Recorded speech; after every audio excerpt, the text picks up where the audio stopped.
How do you create immersive worlds?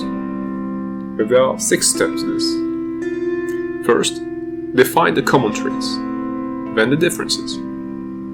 Then establish how you will make use of the commonalities and the differences through an action-adventure frame. Then, create a simple world in this order. First the organizations, then the characters, and finally the environments. Then, choose a secondary genre to supplement action-adventure. There may be a combination of 3 of these: drama, comedy, and horror. Finally, implement the elements characterizing this secondary genre in your world through the organizations, the characters, and the environment.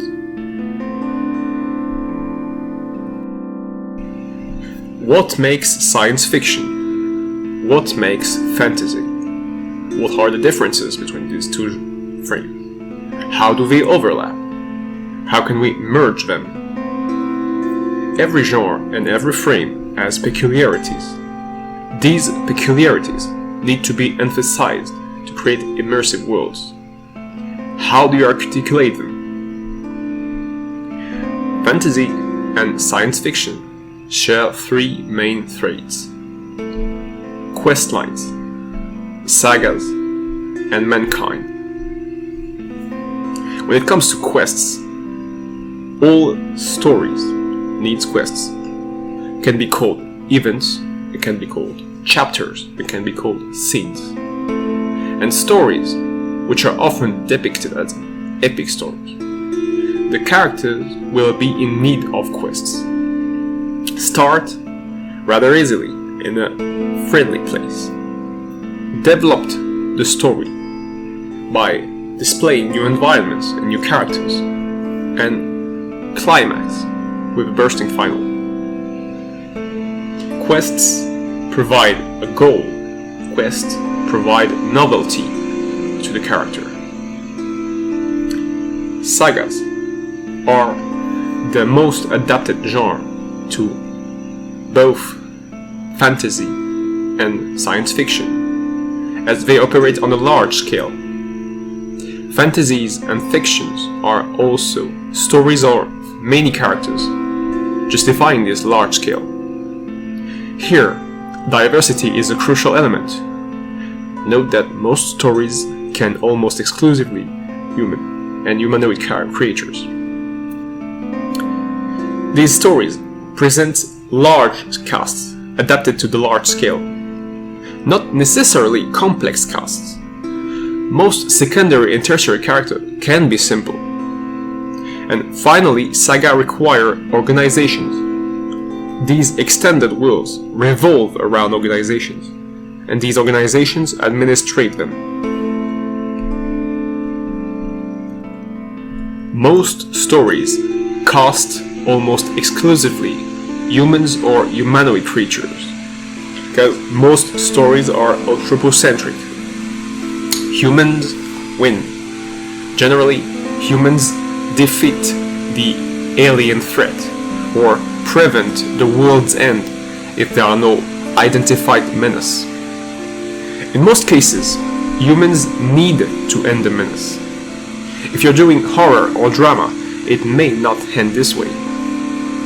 Transhumanism is a central theme in most of the best science fictions. Is it true for fantasy? Fantasy, and stories in general, would gain from interrogating the definition of human, defining what makes one human, and questioning the human identity. What are the limits of humanity, and should humans always win?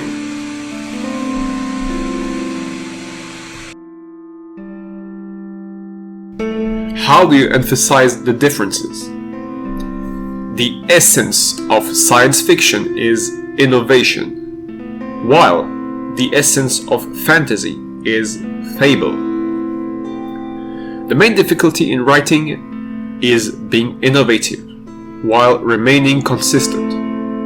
This is particularly true for science fiction. In all settings, You want to be as consistent as possible, if only for an optimal user experience. In any other setting, you do not need to be as innovative, and generally won't be. The second difficulty in science fiction here is to explain the functioning of your tools, new tools or existing tools. Note that this applies to alien species as well.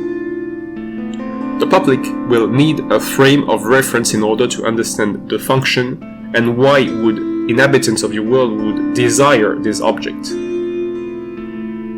The third, and maybe foremost, difficulty will be to create enticement. Enticement is common to all forms of entertainment. However, in the case of science fiction, you are marketing an invention.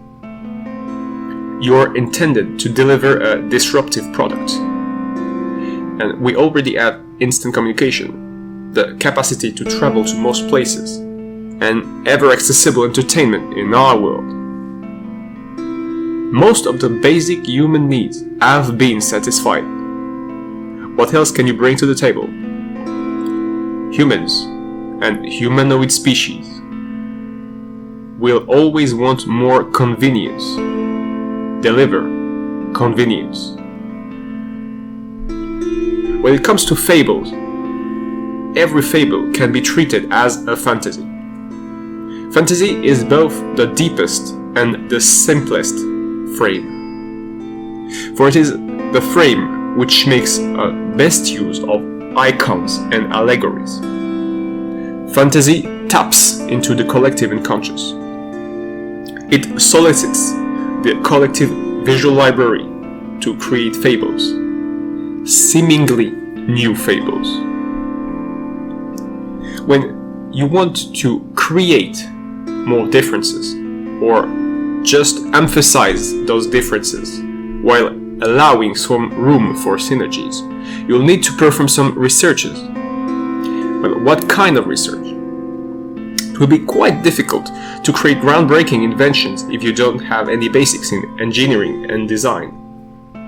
Only if to explain the function of your item and why people would want to buy it. In the same manner, it will be difficult to deal with living beings' needs and wants without basics of biochemistry, molecular biology, or ecology. On another touch, history, economics, geopolitics, and linguistics are four essential subjects required to create states and other organizations. Also, you want to build interesting settlement, so you may want to learn about urbanism and architecture. Finally, characters mean diverse profile, so profiling and social psychology may help, especially if you're interested in developing your own archetype.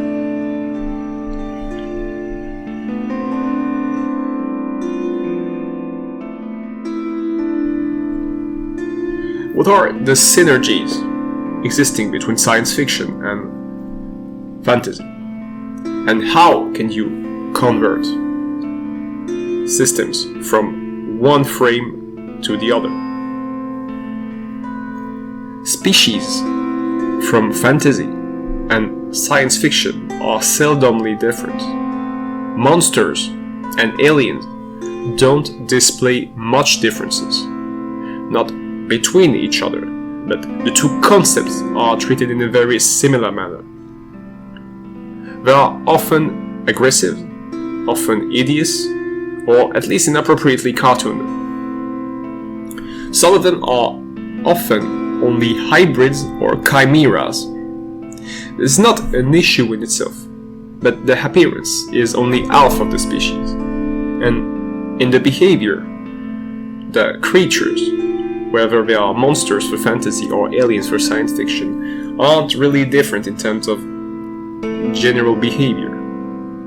The way they behave, if they are feral, if they are offensive, if they grow in the wild, is often treated in a similar manner. They attack human or intelligent species. The diversity of these creatures should be restudied. Their aesthetics, their hybrid appearance should be reviewed, whether it is for science fiction or fantasy. In terms of behavior, their ability to think, their sentience and their sapience parameters should be reviewed as well. What's their offensiveness? How is it motivated? Can they create tools? Can they use tools? Do they organize themselves? How do they survive? How do they sleep? How do they ensure their sustenance, their safety, their reproduction cycle? If there are any kind of species regrouping in clans, tribes, or other structure, you need to specify if they make use of energies such as heat or electricity, or if they use completely different energies. When it comes to science fiction specifically, creating new physical and chemical parameters through existing ones is always a good idea. When it comes to cities, settlement, and other closed locations, whichever genre and frame you choose, some of them should be crucial. These locations, often landmark, make for a clear map. Remember, if your world is large, your map needs to be just more and more clear. Wherever it is megalopolises or extraplanetary stations, populations need to be grouped to be administrated, to find a balance between the resources available and the amount of people to feed. Scale is the penultimate factor when it comes to creating context through locations. The settlements need different blocks or sub-cities. They need to be diverse in their layout and in their architecture. They need to be different from each other, and they need to display differences on the inside as well. The conversion from metropolis to city-state, for example, is a simple one to make. Scale up and scale down. Organizations and federations will administrate your worlds. Display the relationships between these organizations, as they will conduct the story. Guilds and professional associations are essential if you have a class system or a profession system. Therefore, if you don't have a specialized labor system, they may not be necessary. Finally, planes and planets make your world more global. Planets or planes can be automatized. They can be sentient. Again, your worlds will need to be diverse. Even if there are no sentient species on these planes or planets, if you want to start a story somewhere, you want to create some form of intention, some purpose. If you choose to make sentient planets or planes, you will display an ever-growing level of diversity as you'll try to create characters that are not humans or humanoid and should think in a seldomly different manner. Diversity is displayed in the atmosphere, in the landscape of these planets or planes. Make use of elevation. Display traces of ancient civilization or traces of actual civilization, or no traces of civilization at all, depending on the context. Create situation, a first encounter, a landing, a discovery. Create events. Environments are filled with elements which are occasions to create action.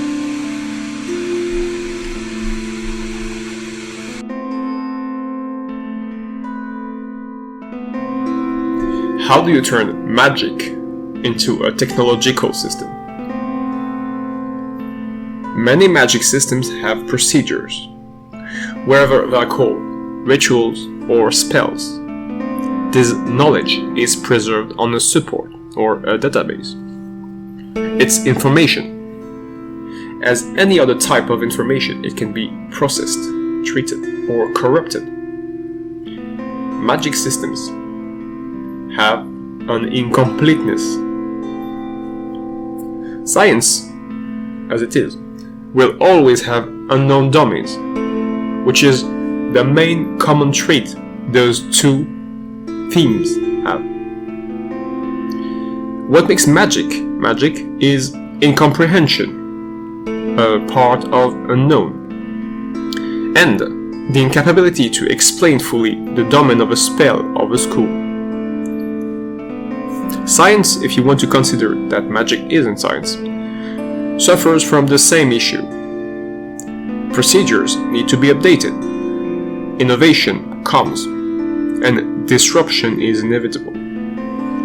Therefore, science will never be fixed or fully understood. If you ever create planets, think about new, unknown, and undetectable chemical and physical elements.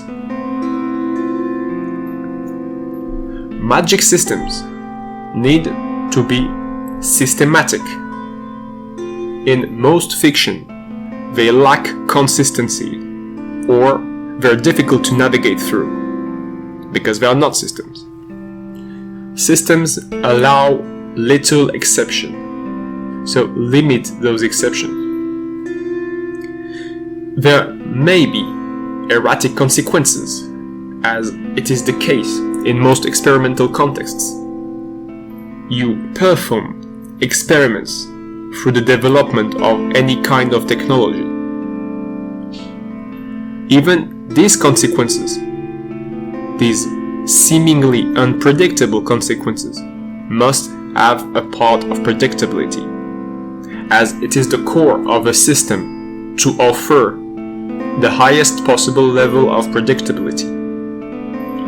Develop procedures which will be incomplete and which need to be revised in an incremental manner. In order to revise the procedures, perform experiments to develop new axioms to make your system more predictable. Now, why would you want to have a predictable system? Well, to develop new tools, combining technology and magic to create original tools. Your species will have peculiar anatomies, hopefully. These anatomic features can be reproduced, enhanced, or merged. So, for example, species which cannot fly can be implemented wings. Wherever it is through the means of transgenesis or hybridization, features can be combined. If a feature is not innately present in a species, a prosthesis can be created. Here are some domains where magic and technology can be merged. Security and weapons, utilities, accommodations and housing, vehicle and transportation, sleep and sex, and metabolism and prolonged lives. Some aliens, some specific species of your world will have powers, capabilities. When we think about magic, we really think about skills a regular human wouldn't have. Aliens species have superhuman, or at least different from human, capabilities. Just like most animals have different from human capabilities. Their senses are different, and the capabilities presented by these senses are different. What you may consider here is inherently to humans, the human brain. The human brain is a superior artifact in its own right, allowing to process information and to create intelligence. Most aliens will have powers akin to magic. Now, will they benefit of a tool just as efficient as the human brain? All these powers, once created, all these tools may be difficult to explain if you don't have schemas. We come back to the innovation part of science fiction. So developing schemas, developing procedures, developing a predictable system will make the story more digest to the public and easier to read. Some species, some anatomies are already known and may be transcribed in a codex. Other species will have to be transcribed through exploration.